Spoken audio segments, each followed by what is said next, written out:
ready here.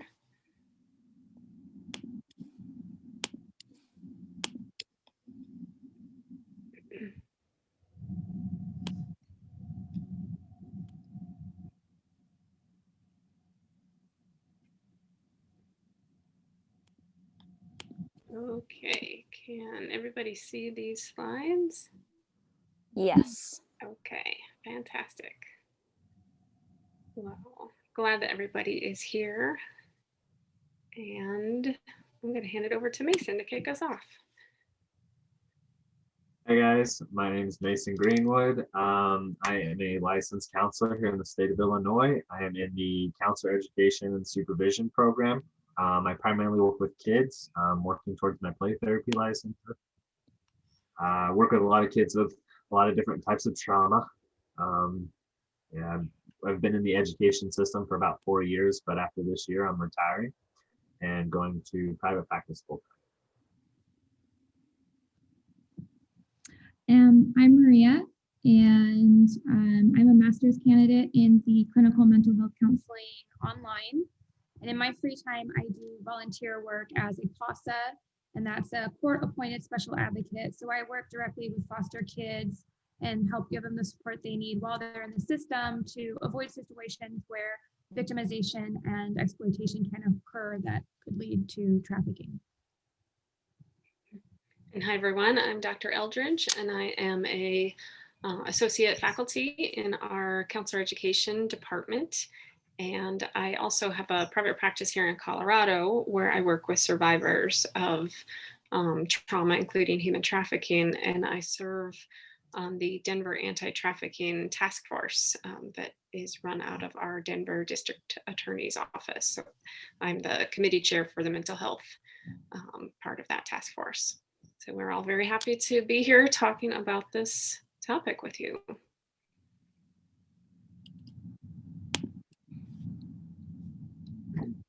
These are some type of things you'll see throughout this presentation. This is kind of a general overview, a lot of information. So strap yourselves in and get ready for a good time.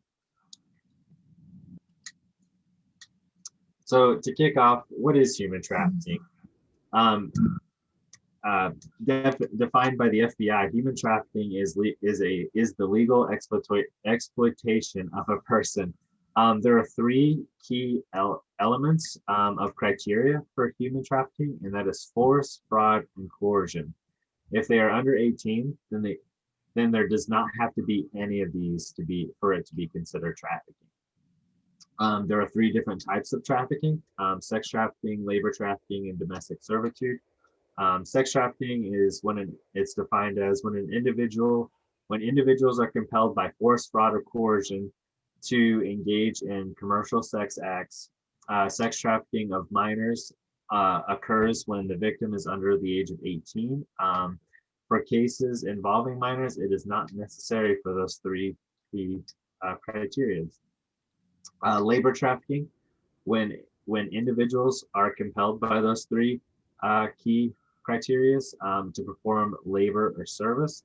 Domestic servitude is when an individual within a household appears to be nannies, housekeepers, or other type of domestic workers, but they are controlled or exploited. Next slide, please. In this model, we just like this model. This is actually a model for breaking down exactly what Mason was just saying. In order for something to be defined as human trafficking, we have one element from each of these areas.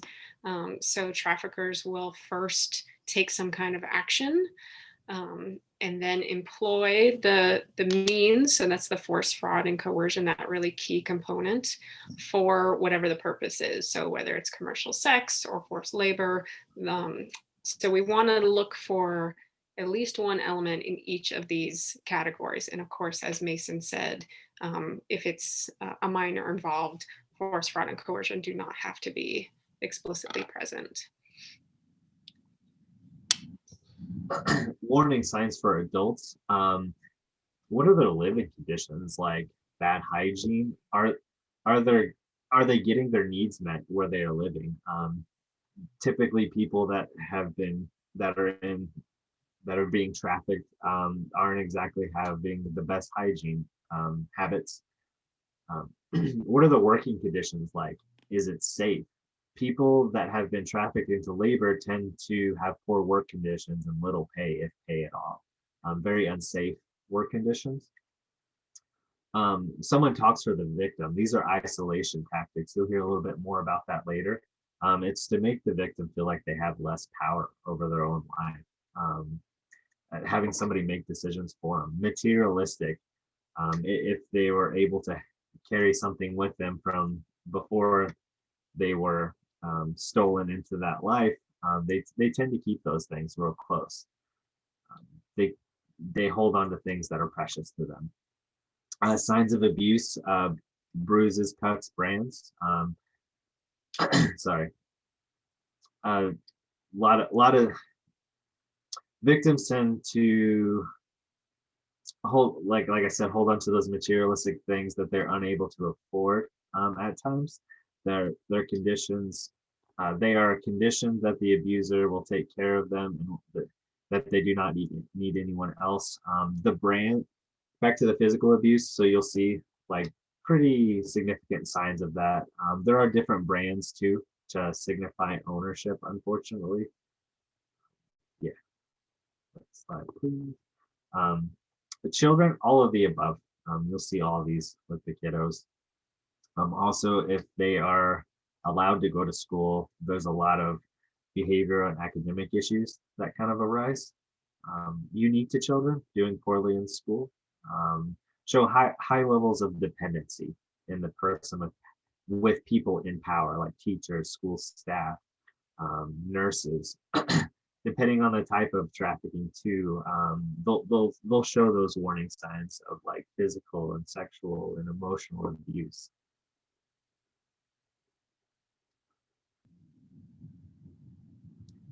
That's it. Okay, so basically in the early 2000s, at least 700,000 people were reported as victims of international trafficking each year. 14,000 to 17,000 of which were women and children who were trafficked specifically into the United States. So in 2000, the first federal government laws that referred to human trafficking were passed, and that is the Trafficking Victims Protection Act, or TVPA. And basically, there are three main components to these laws, which is called the three-pronged approach, which is protection, prosecution, and prevention. So under protection, we see the government is able to provide assistance to those not previously eligible for government assistance. So things such as granting T visas or non-immigrant status if victims aid in the investigation and prosecution of their traffickers. Under prosecution, basically they were expanding on the weaker laws pertaining to modern slavery and recognizing that modern slavery takes place under the context of force, fraud, and coercion. They also strengthened made clear definitions for sex and labor trafficking by including the terms force, fraud, and coercion. And you're probably going to hear those three terms several more times throughout this presentation. Under prevention, that's basically creating more funds or delegating more funds directed to educating the public on trafficking, human trafficking. A fourth P was added later in 2009, which Dr. E will discuss later, but that is partnership. So over the course of the years, we're now in 2021, there have been reauthorizations of this act. So 2003, 2005, 2008, and 2013. And with each reauthorization, they have added new elements to these laws to help protect victims and increase prosecution. So specifically, or just a couple, in 2003, they started requiring the Attorney General to report annually on anti-human trafficking efforts, and they allowed victims to sue their traffickers. In 2005, they started granting programs for state and local law enforcement for training, and they actually created service facilities for trafficking victims.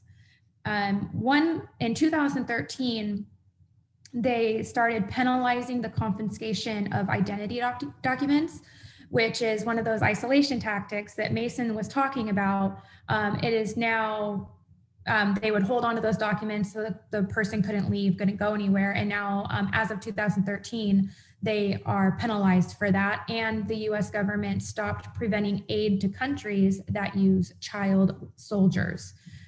So those are those federal laws. Next slide, please. So for state laws, always keep in mind that not all laws are created equal. So the first two bullet points here are just to show you that even though TVPA began in 2000, it was 2003 before the first state laws against human trafficking came about, with the final state being Wyoming in 2013 to adopt these laws. The Faltering Four is a name given to Wyoming, Arkansas, South Dakota, and Montana by Polaris Project, who is a pretty big nonprofit organization for human trafficking. And the reason why they have dubbed these states the Faltering Four is because they basically contain the weakest laws pertaining to human trafficking.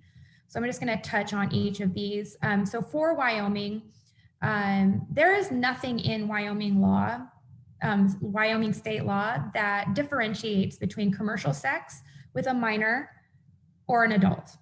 So if an adult is caught soliciting sex, regardless of that person's age, it's a $750 fine or 6 months in jail. Under Arkansas laws, they have the weakest child protection laws in the country, and only the person who engaged in a sexual act with a child is the one that will be prosecuted, not the trafficker, not the pimp, none of them, just the person engaged. And similar to Wyoming, John could solicit sex from anyone, minor or not, and the consequence is a maximum of $1,000 fine or 90 days in prison. For Montana, they have the most lenient jail sentences for human traffickers in the country. Under federal law, the minimum sentence is 15 years. Under Montana's laws, the maximum sentence is 15 years. So, I mean, that kind of goes to speak to their weak jail sentences.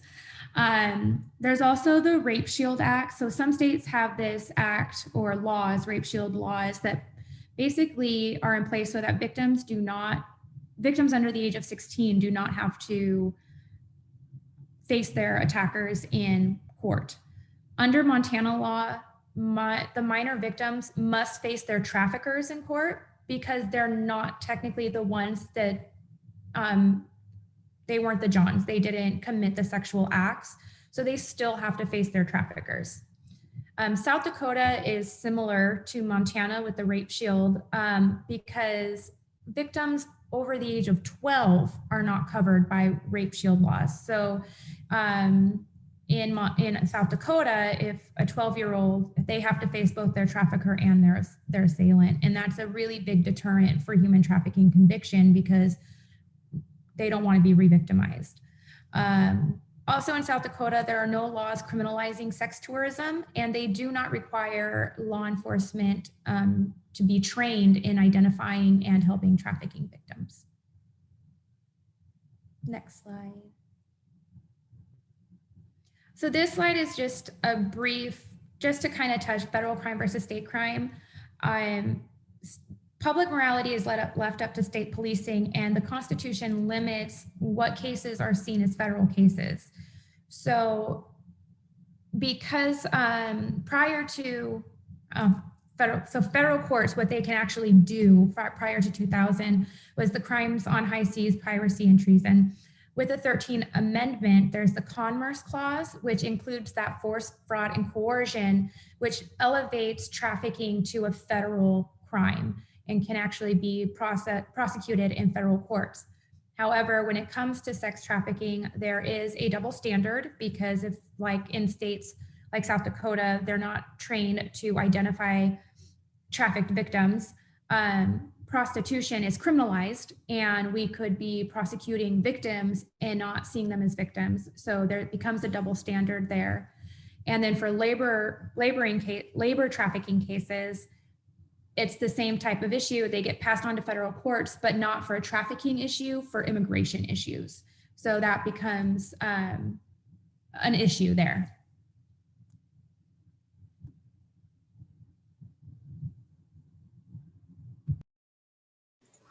So, rate of trafficking. According to the Freedom Network USA in 2018, out of the 4,000 clients that they saw that were victims of human trafficking, 80% of them were female, roughly 17% of them were male, and roughly 4% were trans female or trans male. This data does include adult and children combined. 4,000, that's a pretty good microcosm, I feel like. The majority of clients that they saw were between the ages of 18 and 60. And breaking that down, 10% were 0 to 17, 19% were 18 to 24, 46% were 25 to 40, and then 24% were from 41 to 60. So pretty good range. Please note that that is when they did see them, not when it happened. Sex trafficking was the highest and the most common type of trafficking. 47% of them were adults and 11% were children under the age of 17 or 17 and below. Labor trafficking, 28% were adults, 2% were children. Once again, 17 and below. And then for both, it was 11% were adults and 1% were children.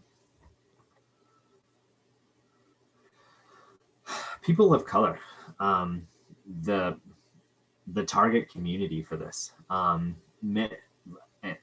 Many individuals in this population have been trafficked are people of color, 84%. 60% of them were either of Asian background or in the Latinx community. 20% of them were identified as Black, and then 10% were white, which was the fourth highest, and the rest consisted of Hawaiian, Indian, biracial, or unknown. And then the target community. What can we do as potential future counselors and counselor educators in the field to help combat this and provide those resources? And then I really like this quote, racial discrimination creates economic and social disadvantages, including high rates of poverty and limited access to education and health disparities. These impact an individual's abilities to meet both of their own and their family's basic needs, creating further vulnerabilities to exploitation and abuse.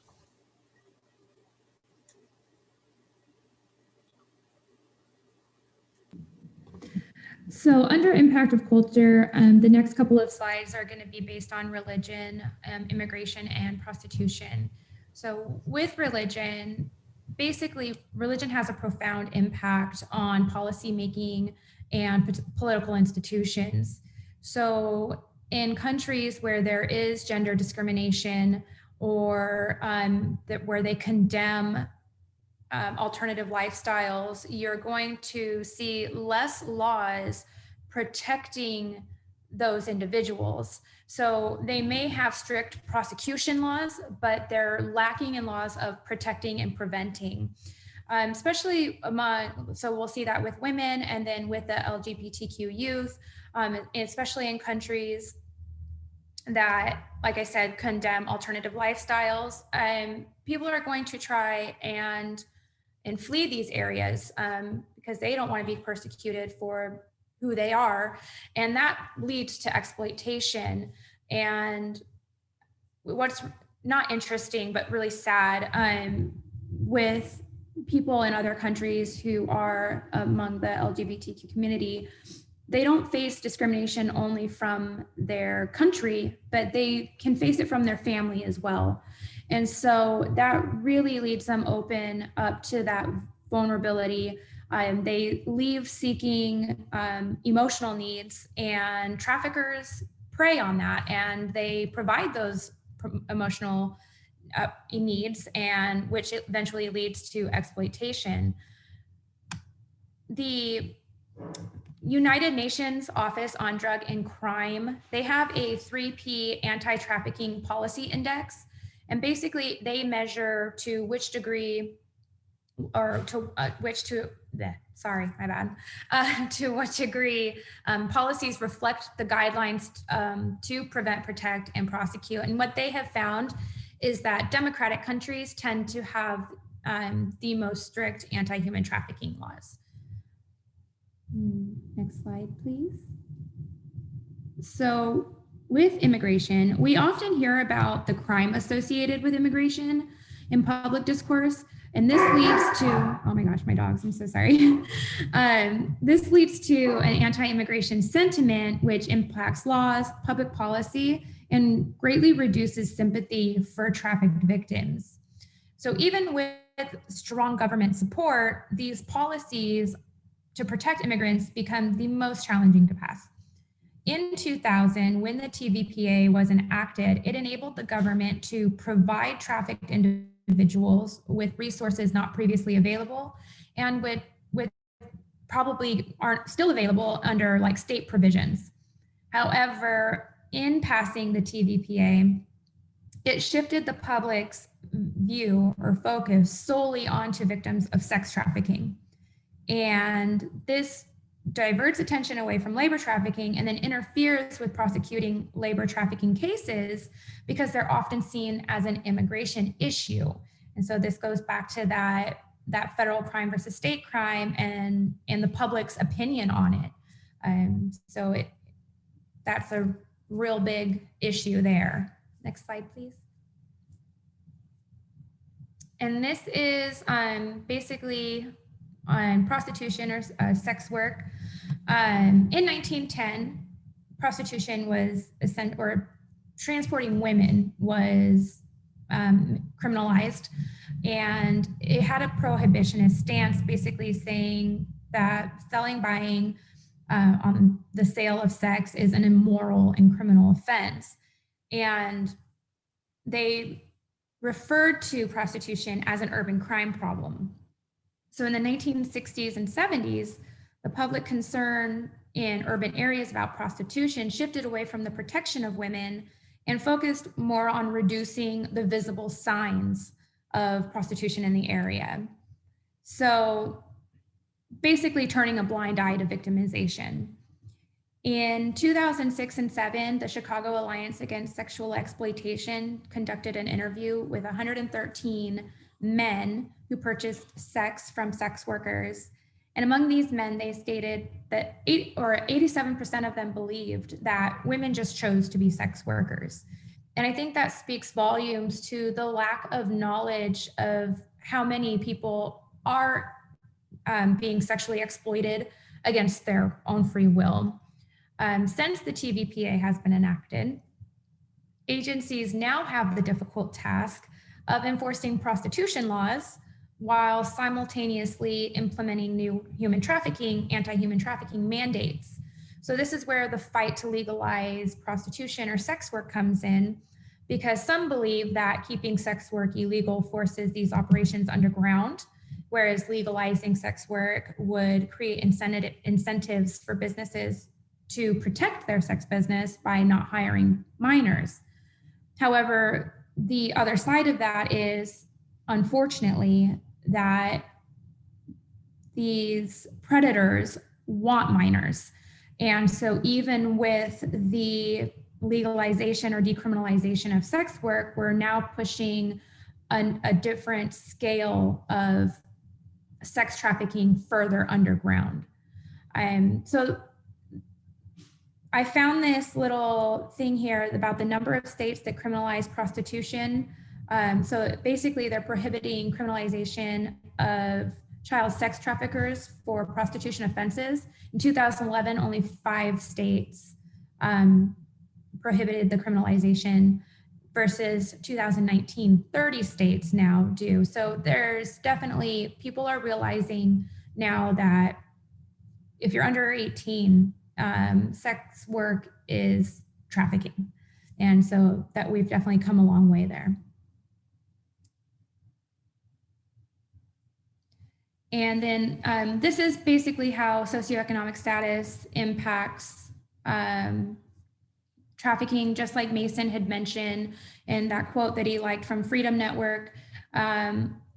Poverty and not being able to provide for yourself, your basic needs, your family, it leads to some people getting into situations where they're vulnerable and being preyed upon by traffickers, and then they get sucked in and they can't get help. In countries where there is severe poverty, they will often, individuals will often try to leave that country to find a country with slightly less poverty, and that journey alone leaves them exposed. Another interesting factor is trade openness, which is an indicator for globalization. Basically, all it is countries are continuously developing, becoming more and more developed, and having more and more access to importing and exporting. But when this happens in rapid succession, and their formal institutions, such as their laws and legal systems, are changing, it's hard to keep up on the informal institutions, their schools, family life, and social environments. They're not changing as quickly as their formal institutions are changing, and this basically leaves this gap of the inability to navigate conventional behavior, leads people into deviant behavior. It becomes easier to become a member in participating in these trafficking schemes or rings or things like that.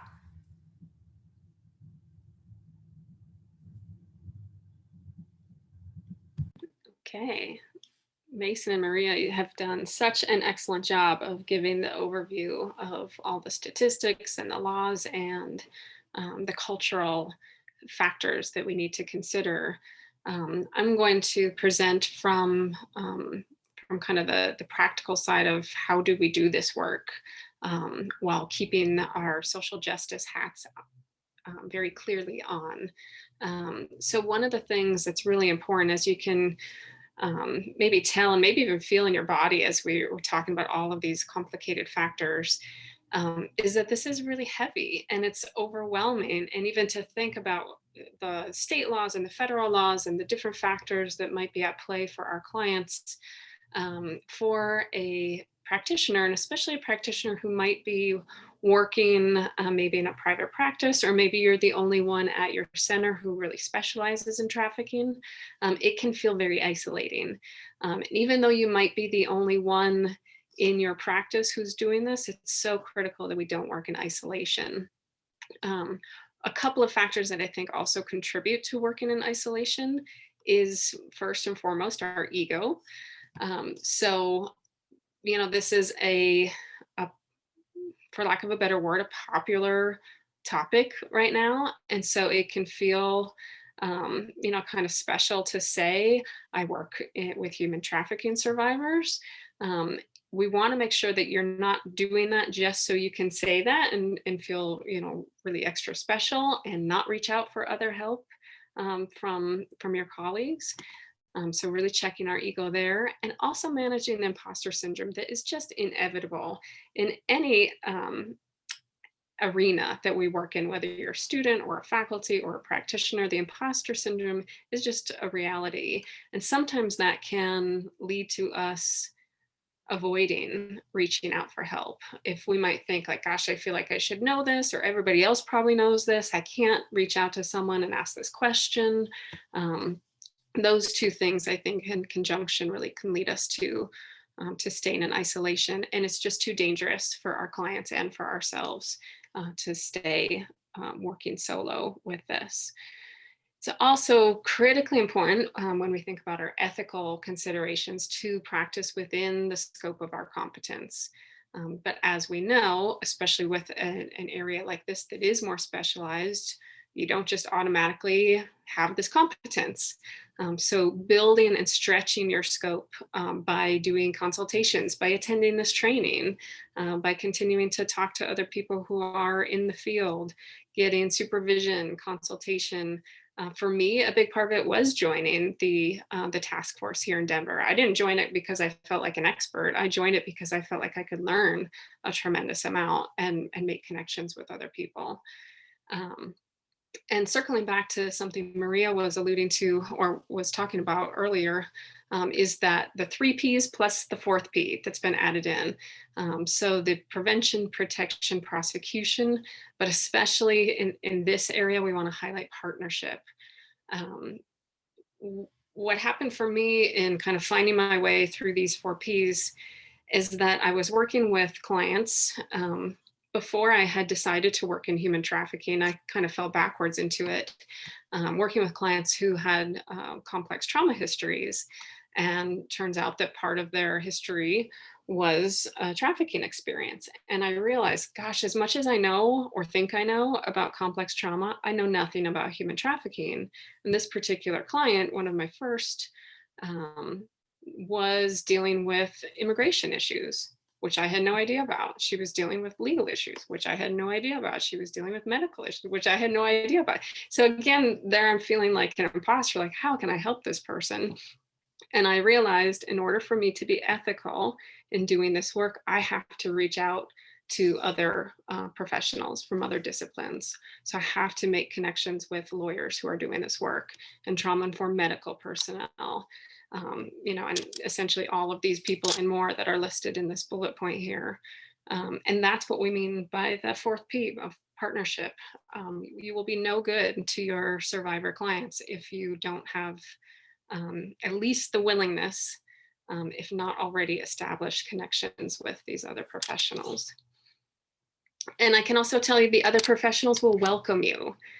They also are trying to reach out and figure out who's doing this work. I don't know the mental health side of my my legal client, and so there's often quite a bit of gratitude that goes back and forth when we establish these relationships. So we also wanted to provide a case example, one that we think really highlights so many of those different cultural factors and legal factors. This is a person that I have worked with, and I'm trying to keep most of the factors pretty generic to protect identity. But to highlight some that we've talked about, this person was in fact from a different country. So it's really important that we understand that everybody trafficked in the US is not always a foreign national. There's a ton of people who are trafficked, from the States, in the States. You don't have to cross borders or even state borders for it to be trafficking. But for this particular person, they were from another country. And they were from a pretty impoverished country. The main income in that country was tourism. And in this person's family of origin, there was already a fair degree of pretty low-level criminal behavior related to poverty. So much like Maria was talking about with the SES and the vulnerabilities, and with Mason's quote as well, just that connection of not having the means to be safe, to be fed, to protect family, and just the fact that that was a very common thing in the community, was for there to be criminal behavior. The client identified as gay, and they came from both a culture and a religion that very much embedded in the national identity that was not accepting, was very shaming, and also potentially dangerous to people who identified as gay. So this person wasn't really able to be out or to be supported. They had to be very cautious about who they shared that information with. This person got into trafficking after being recruited to be a model.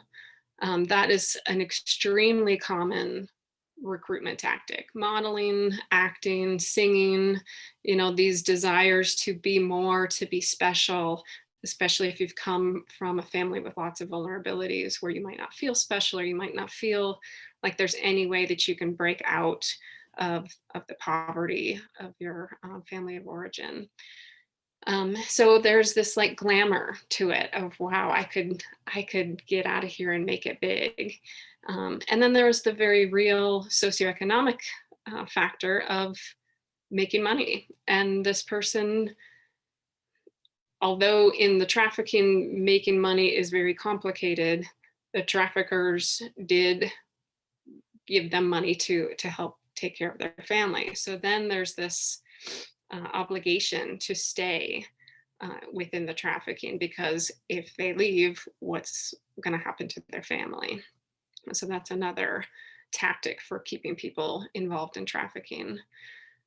Once the person did get to a point where they were trying to leave, everything flipped. So what was once glamorous and lucrative became deadly. Essentially, there were threats, there was destruction to property and person for both the client and their family. They were brought to the US not because they wanted to be. And I think that's also important when we're working with our clients as well, that it doesn't always feel like, congratulations, you now have freedom and all kinds of rights because you're in the US. It doesn't feel like that at all. And so now, being in this country without legal status, they are an ethnic minority in the US. And so we have another layer of isolation, of lack of opportunity, of poverty, without a support system, without feeling like they truly have access to health benefits, to legal benefits, and even to counseling. This is an important factor that we talk about a lot in our counseling work is, how do they feel even coming to counseling? And most of the time, honestly, don't want to come to counseling. It's really hard to have to sit with someone who's not like you at all. Tell your story, feel the pain, feel the shame, and not feel like maybe your counselor can truly ever understand what you've been through, and have those kind of cross-cultural factors. So this client and I are quite different in almost every cultural identity.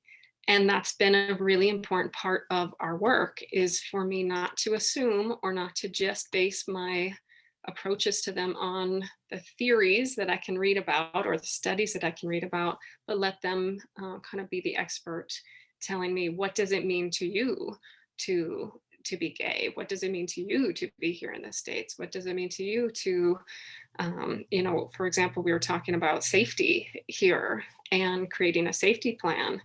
And I asked, would you like to list the police as part of your safety plan? And they said, you don't understand. For me, calling the police is actually less safe. So that is never going to go on my safety plan. And so for me, where I could think like, I would be able to put that on my safety plan, understanding, you're right, let's leave that off. We're not going to add that because that's a different experience. So with all of that, really, I think it's important to understand when we're exploring the history of our clients, part of their experiences, and then of course, when we are building our relationship and doing this clinical work, that we always have to have that cultural lens on. And then from the partnership side and the advocacy side, what else do we need to be doing besides sitting with our clients and being a safe, respectful clinician? What else do we need to be doing to do advocacy work, to build these relationships, to get out into our communities and make this issue known and talk to people about it, let other people learn from us, and for us to continue to learn ourselves, because we will never be done learning about this topic. So hopefully that case example gave a little bit more, brought it to life a little bit. And then we wanted to share these resources. These are several that we've utilized that we find very helpful. Of course, there are many others out there as well, including our state-specific hotlines. This conference is such a valuable conference that we can do it virtually. So there's people from all over the country and sometimes all over the world. So while these that we've put up here we think are very valuable, we also encourage you to go to your states or your country specifically to have those handy, including hotlines if you're noticing something that looks wrong, to just go ahead and call the hotline. Maria or Mason, do either of you want to add to the resource line? I'll add that the Operation Underground Railroad website, they do offer like free training, and you get like a little certificate for knowing the signs, so that when you're in public or anything like that and you see something, you're able to recognize it and, you know, hopefully report it. So I thought that was just a really cool little training thing that they offer for free. Great suggestion. Okay, then that brings us to our time for questions or comments, discussion. We welcome anybody from the audience to jump in and join us in the conversation. So this might have been covered earlier, and I apologize if it was, but what do y'all think about the kind of landscape of human trafficking, is the only way I can think to put it, changing when it comes to online places such as chat rooms and online gaming and stuff like that? So due to COVID and everything being shifted virtually, the victimization has actually increased. So kids are now online 24/7 versus like now with school and everything like that, and they are becoming more vulnerable. Even with parents working at home, they are still distracted. They're not able to see what's going on with their kids 24/7, even in being secluded in this era of COVID. So yeah, it has definitely increased greatly. And Youth Underground, they provide some really staggering statistics on just how much that internet exposure has increased. That also makes me think of kind of the double-edged sword of the efforts to shut down some of the cyber avenues where trafficking exists. So Backpage historically had been a very popular site where traffickers would recruit, and that was shut down, which was seen as a big success. But on the other side of that was then, you know, traffickers are always going to find a way. So then they found another way that the FBI didn't know about. So where with Backpage, they knew about it. It's kind of like the devil, you know, they were able to utilize it and get in there and find traffickers. Shutting it down, well, that was a success, then left them without any, brought the challenge of now they have to find the next page and the next page and the next page. And that will just simply be an ongoing battle. And another thing, as somebody who, like I said, I specialize in working with little kids. A conversation that I'm finding that I'm having to have with parents is, you know, really limit your kids' time on the internet. You know, there's no reason why a 5-year-old should be on TikTok. There's no reason why a 5-year-old should be on YouTube with free reign. Changed my mind, but we as a society, and I'm seeing more and more of it too, is we're just handing our kids an electronic and say, hey, go have fun. This is your new babysitter, you know. And there's a lot of implications to that. A lot of, I mean, I would say even a 10-year-old isn't developmentally appropriate, isn't at the developmental stage where, you know, like if somebody starts trying to solicitate, you know, how are they going to identify that? So psychoeducation is super important with parents. And like, I don't even know how to explain it. Just really important reinforcing keep your kids off the internet. There's no reason why, like I said, a 6-year-old, 10-year-old should have free reign of TikTok or anything like that. Just to touch on what like Mason was mentioning with the development, they're unable to recognize when they're being groomed. So grooming starts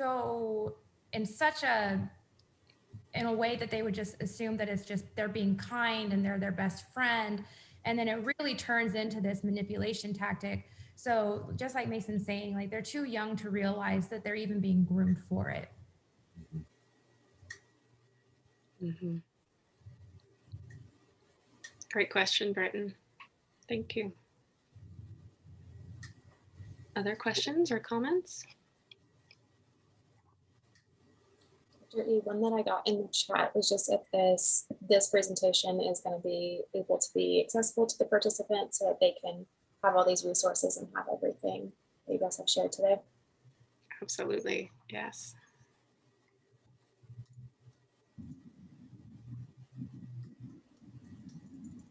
Okay, well, thank you all for being here. We appreciate the audience and the participation, and yeah, we really encourage all of you to explore the resources and share the information with others that you know, and we can all be advocates for this. You don't have to be the expert to be an advocate for this. So we also wanted to say, I almost forgot this. So Mason and Maria and I are sort of the grassroots of for wanting to start an anti-trafficking interest group through the Chicago School. So if anybody here is interested in joining us or knows somebody that might be interested, please feel free to send any of us an email or call or track us down. We'd love to build this community of advocates. Okay, well, thank you all so much. We can end it there. Thank you, Mason and Maria, for such a great job. No problem. Dr. E, I was going to say, do you want to put your email in the chat? I see Sure. more information, so. I can do that. And just a quick question, we do have the poll available if you wanted people's feedback on how they feel. I can activate it.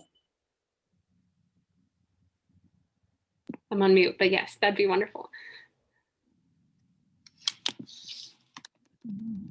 It should come up as a pop-up window for everybody now.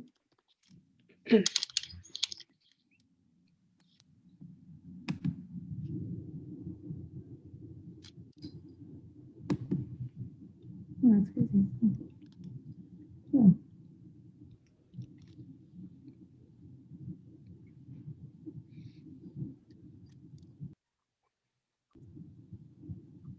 Lots of good numbers. I guess if I end it, people are still entering, but if I end it, I think everybody could see the results. Sure. I'll screenshot it. Just make sure you get it. Mm-hmm. That's good. Let's see. There you go. Can everybody see that now? No, share results. Hold on. That's great information. Awesome. Thank you. And honestly, that makes me think of, there are some days when I feel very strong and some days when I feel weak. Like it's an ongoing issue. So that's such a great representation of how it feels. Okay.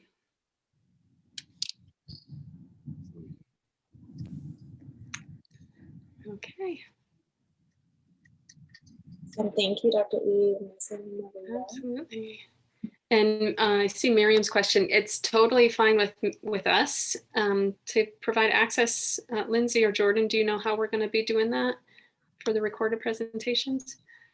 If you want to put your email in here, this presentation is recorded to my computer because of that little Zoom room flip flop. So if you want the recording, put your email in. I'll copy and paste it, and then I can email it directly to you. I don't know if that's how everyone is doing it, but That sounds I'm happy good. to do it, guys.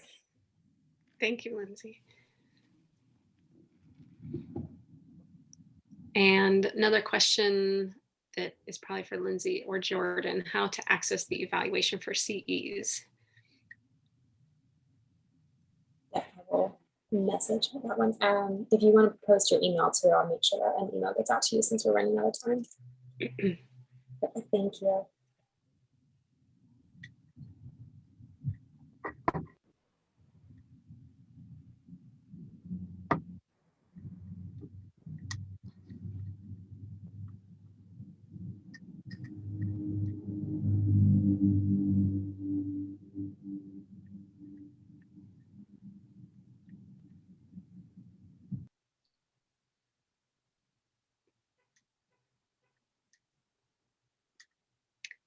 Okay, well, I think people are dropping off, so I don't know if I don't want to end the whole meeting while you're getting emails, Lindsay. So I'm just gonna hang out for a few minutes. Yeah, I'm host, so. Oh, you're host, so I can leave and You it can won't. leave if you want, yeah. We don't Okay, need well, much. thank you. Thank you, everyone. It was great to see Thank you. everybody. Bye, Have a good guys. one.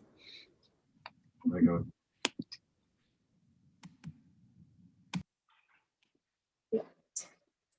Looks like only those 2 emails, so. Okay.